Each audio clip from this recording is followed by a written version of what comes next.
Kaya ngayong araw ating titingnan ang ikatlong chapter ng Kagura Bashi, kaya may impormasyon na nadiskubre tungkol sa isa sa Demon Sword na ginawa ng dakilang swordsmith na si Rokuhiro Kunishigi, at dahil dito mabilis na nagsimulang kumilos si Chihiro.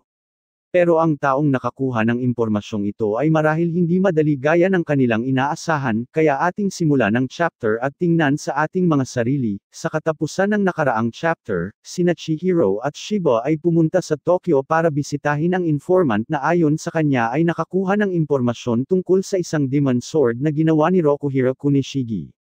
By the way, ang pangalan ng informant na ito ay si Takeru Hokuzono at siya ay naghahanap ng mga bodyguards para sa mga mahahalagang tao, dahil bagaman pinapayagan sa mundong ito na magdala ng katana para sa self-defense, at may ilang tao ang mas gusto ng epektibong proteksyon at ang mga ito ay ang mga sorcerer.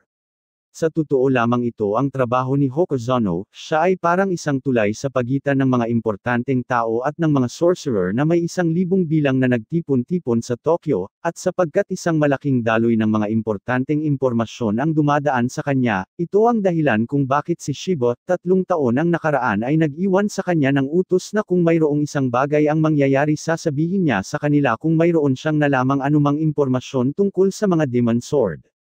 Sa nakaraan, nalaman ni Hokuzono ang lahat ng detalye tungkol sa kamatayan ni Rokuhiro at kung paanong si Shiba at Chihiro ay konektado sa kanya. Pagkatapos na marinig ang katotohanan, siya ay sumang-ayon na tutulungan sila na maghanap ng impormasyon. Gayunpaman, 3 taon ang nakaraan, isang tao ang nakakita ng isang demon sword at sa wakas binisita si Hokuzono, kaya pagkatapos na sugpuin ni Chihiro ang grupo ng Yakuza, sina Shiba at ang pangunahing karakter ay binisita si Hokuzono.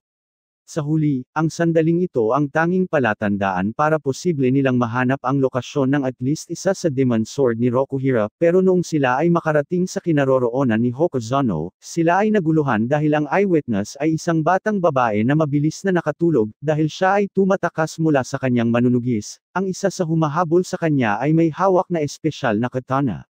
Gayunpaman, siya ay walang anumang pera para umupo ng kanyang sariling bodyguard, at saka ayon sa batang babae, ang kanyang tahanan at magulang ay matagal nang wala. Noong una si Shiba ay hindi interesado mula dito, dahil naniniwala siya na ang bata ay sinusubukang mag-attract ng atensyon habang naglalaro, kaya inisip ni Shiba na magiging mas maganda kung siya ay ibibigay sa bahay ampunan kung saan siya ay maaaring mamuhay ng payapa.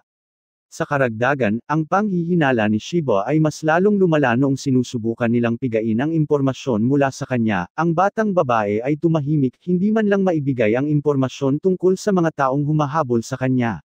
Pero si Chihiro ay nagdesisyong malumanay na tretuhin ang batang babae, binigyan ng pagkain ng bata dahil sa panahon ng kanilang pagtatanong ang kanyang sikmura ay malakas na kumakalam. Habang sila ay kumakain sa isang restaurant, nalaman ng pangunahing karakter ang pangalan ng batang babae. Ang kanyang pangalan ay Sharo, pero kahit ngayon, kahit siya ay nasa isang tahimik na kapaligiran, hindi niya magawang masabi ang dahilan o kahit kung sino ang humahabol sa kanya. At pagkatapos mabilis na napagtanto ni Chihiro na ang batang ito ay may tinatago, at hindi gustong sabihin ang detalye, pero noong ang kanilang pag-uusap ay napunta sa makapangyarihang katana, si Sharo ay nagsimulang magsalita. Ayon sa kanya may ulap na lumabas sa katanang ito na agad namang naalala ni Chihiro ang isa sa mga naisil na katana sa basement ng kanilang tahanan, at pagkatapos na marinig ito, kinumpirma ni Chihiro na si Sharo ay nagsasabi ng katotohanan.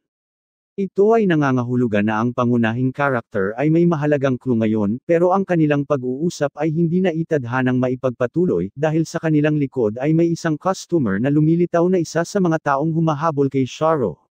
Sa sandaling mapagtanto niyang hindi na niya maitago ang kanyang sarili sa mga tao, pinatay niya ang isa sa mga manggagawa ng restaurant. Pagkatapos nito, siya ay gumawa ng isang figura ng Furko, ginamit niya ito para pasabugan ang restaurant na may tangkang patayin ang lahat ng eyewitness.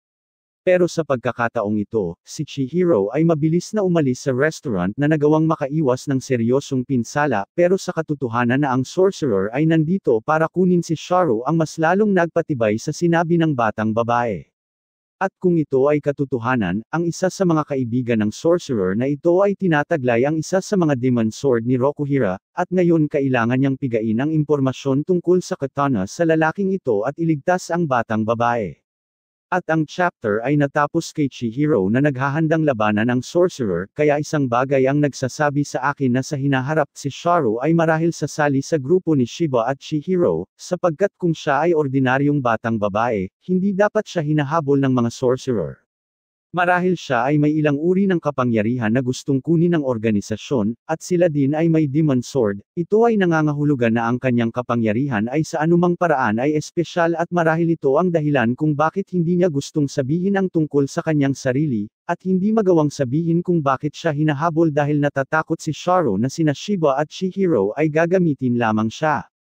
Ang maghihintay sa atin sa susunod na chapter ay isang laban na marahil gagamitin muli ni Chihiro ang kanyang demon sword, at ito ang magiging unang laban ni Chihiro sa isang sorcerer, kaya ating matutuklasan kung gaano kaepektibo ang demon sword laban sa hindi karaniwang kalaban, at umaasa ako na malalaman natin kung ano ang inililihim ni Sharu, kaya dito natin tatapusin ang video na ito. Huwag kakalimutang mag-iwan ng like sa video at mag-subscribe sa channel para sa iba pang anime content. Maraming salamat sa panunood at magkita-kita tayo sa susunod kong video.